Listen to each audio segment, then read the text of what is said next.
السلام علیکم ناظرین، بہت سے لوگوں میں یہ تجسس پایا جاتا ہے کہ دجال کب آئے گا اور اس وقت دجال کہاں پر ہے۔ تاریخ کی کتب میں آتا ہے کہ دجال مشرق سے خود کو ظاہر کرے گا اور 40 راتوں میں پوری دنیا کی سیر کرے گا، یروشلم کو فتح کرے گا۔ یروشلم کیپٹل آف اسرائیل۔ کمزور ایمان والے لوگ اس کے پیروکار ہوں گے، شیاطین کی فوج اس کی مددگار ہوگی اور سب سے زیادہ اس پر ایمان رکھنے والے یہودی ہوں گے، اور اس کی واضح نشانیوں میں ہے کہ ایک آنکھ سے کانا ہوگا اور اس کے علاوہ اس کے ماتھے پر کافر یا کفر لکھا ہوگا۔ سوائے مدینہ اور مکہ کے یہ پوری دنیا میں ہر جگہ ٹریول کرے گا، کمزور ایمان والوں کو اپنے ساتھ شامل کرے گا۔ تو سوال یہ ہے کہ دجال اس وقت کہاں ہے اور کب آئے گا؟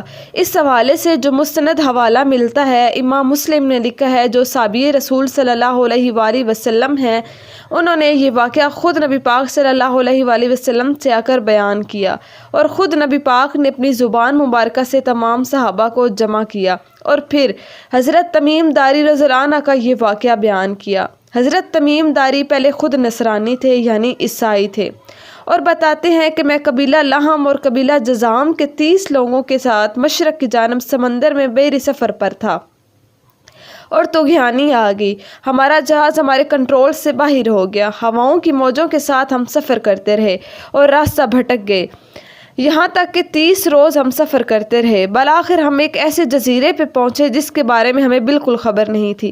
ہم نے بحری جہاز سے چھوٹی چھوٹی کشتیاں نکالی اور اس جزیرے پر پہنچے۔ وہ ایک خوفناک اور پراسرار جزیرہ تھا۔ سامنے ہم نے ایک جانور کو کھڑا پایا، اس کے جسم پر اتنے بال تھے کہ فیصلہ کرنا مشکل تھا کہ اس کا منہ کس طرف ہے اور پشت کس طرف ہے۔ ہم تمام لوگ آپس میں باتیں کرنے لگے کہ یہ کیا ہے، تو وہ جانور کلام کرنے لگا کہ میں جساسہ ہوں، جساسہ جاسوس سے نکلا ہے، دجال کی خبر دینے والا۔ پھر اس نے کہا مجھے چھوڑو، یہاں قریب ہی ایک گرجا گھر ہے، اس کے اندر ایک انسان موجود ہے جسے انسانوں سے بات کرنے کا بڑا شوق ہے، یعنی بڑا مشتاق ہے۔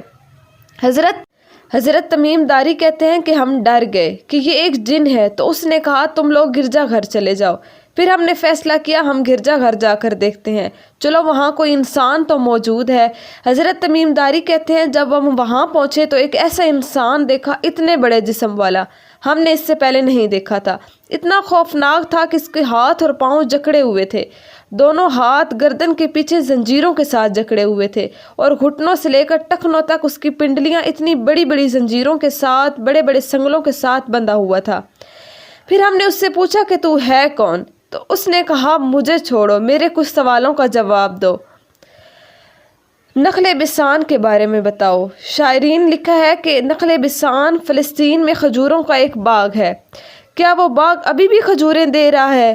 لوگ اس سے سیراب ہو رہے ہیں؟ حضرت تمیم داری نے کہا ہاں، وہ باغ ابھی بھی آباد ہے۔ اس نے کہا عنقریب وہ ویران اور اجڑ جائے گا۔ پھر اس نے کہا مجھے بیرہ تبریہ کے بارے میں بتاؤ۔ تاریخ نے لکھا ہے کہ یہ اردان اور ارض جو شام ہے اس کے اندر ہی ایک واقعہ مقام ہے جو ایک بہت بڑا سمندر ہے۔ امام طبرانی بھی اسی علاقے کے تھے۔ اس نے کہا مجھے بتاؤ کیا وہ سمندر خشک ہو گیا ہے؟ حضرت تمیم داری فرماتے ہیں نہیں، وہ ابھی خشک نہیں ہوا، عنقریب وہ خشک ہو جائے گا، یعنی اس کے آنے کا اور ظہور کی انڈیکیٹ کر رہا ہے۔ پھر اس نے کہا مجھے چشمے ظہور کے بارے میں بتاؤ، کیا ابھی بھی لوگ اس چشمے سے سیراب ہو رہے ہیں، اپنی کھیتی کو پانی دے رہے ہیں؟ تو حضرت تمیم داری نے کہا ہاں کر رہے ہیں، گو کہ اس کا پانی بہت تھوڑا رہ گیا ہے۔ نبی پاک صلی اللہ علیہ وآلہ وسلم نے یہ سارا واقعہ تمیم داری سے سن کر صحابہ کو فرما رہے ہیں کہ کیا یہ وہی نشانیاں نہیں ہیں جو پہلے میں تمہیں بتاتا رہا ہوں دجال کے بارے میں؟ پھر اس نے کہا مجھے امیین کے نبی کے بارے میں بتاؤ، یعنی محمد عربی صلی اللہ علیہ وآلہ وسلم کے بارے میں بتاؤ، وہ نبوت کے معاملات کیسے چلا رہے ہیں؟ حضرت تمیم داری اس وقت اسلام تو نہیں لائے تھے کیونکہ وہ نصرانی تھے، لیکن علم رکھتے تھے۔ فرمانے لگے کہ ہاں وہ مکہ سے یثرب چلے گئے ہیں۔ تو اس نے کہا کہ عرب کے لوگوں نے ان کے ساتھ جنگ کی؟ تو حضرت تمیم داری نے کہا ہاں جنگ کی۔ تو پھر کیا ہوا؟ تو کہا عرب کے لوگ ان پر ایمان لے آئے ہیں۔ اس بار وہ کہنے لگا کہ ان کے حق میں یہی بہتر تھا کہ وہ ان کی اطاعت کر لیتے۔ پھر وہ کہنے لگا کہ میں تمہیں اپنے بارے میں بتاتا ہوں کہ میں مسیح ہوں، یعنی وہ خود کو دجال نہیں کہے گا۔ دجال دھوخے باز کو کہتے ہیں۔ عنقریب میں یہاں سے آزاد ہو جاؤں گا، مجھے اذن ہوگا، میں پوری دنیا کی سیر کروں گا سوائے مکہ اور مدینہ کے۔ ایک مقام ہے جو احد پہاڑ سے اس قریب واقع ہے، جہاں محل بھی بنا دیا گیا ہے۔ اس مقام پہ کھڑا ہو کر وہ مدینہ اور مکہ کے لوگوں کو آواز دے گا، اور جو لوگ منافقین ہوں گے مدینہ اور مکہ کی حدود سے باہر نکل جائیں گے۔ جب میں مکہ میں داخل ہونے کی کوشش کروں گا، آگے دربان کھڑا ہوگا، یعنی فرشتہ جو ننگی تلوار لیے کھڑے ہوگا، وہ مجھے اندر داخل ہونے سے روکے گا۔ صحابہ فرماتے ہیں کہ جب حضور صلی اللہ علیہ وآلہ وسلم فرمانے لگے تو حضور صلی اللہ علیہ وآلہ وسلم نے کھڑے ہو کر اپنا عصا اپنے منبر پہ مارا اور فرمایا ھذا طیبہ، یعنی طیبہ طیبہ ہے، 3 دفعہ فرمایا۔ حضور صلی اللہ علیہ وآلہ وسلم نے 3 دفعہ فرمایا کہ طیبہ طیبہ ہے۔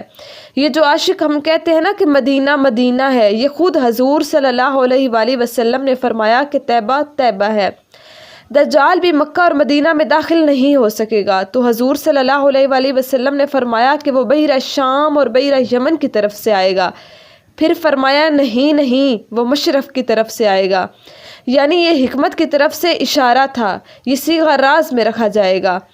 اب بھی دیکھیں، اب اتنے جدید دور میں بہت سے ایسے جزیرے ہیں، بہت سے ایسے سمندر ہیں جن کی طرف بحری جہاز بھی گئے ہیں اور فضائی جہاز بھی گئے ہیں، لیکن وہ ان ایکسپلورڈ ہیں، ان ڈسکورڈ ہیں۔ وہاں تک جہاز گئے تو ضرور ہیں لیکن واپس نہیں آ سکے۔ بہت سی ایسی چیزیں ہیں جو صیغہ راز میں ہیں، وہاں سے دجال کا ظہور ہوگا، لیکن تب جب زمین پر خشک سالی ہوگی، ہر طرف فتنہ اور فساد کا دور ہوگا، تب دجال کا ظہور ہوگا۔ اللہ پاک ہمیں دجال کے فتنے سے محفوظ رکھے، آمین۔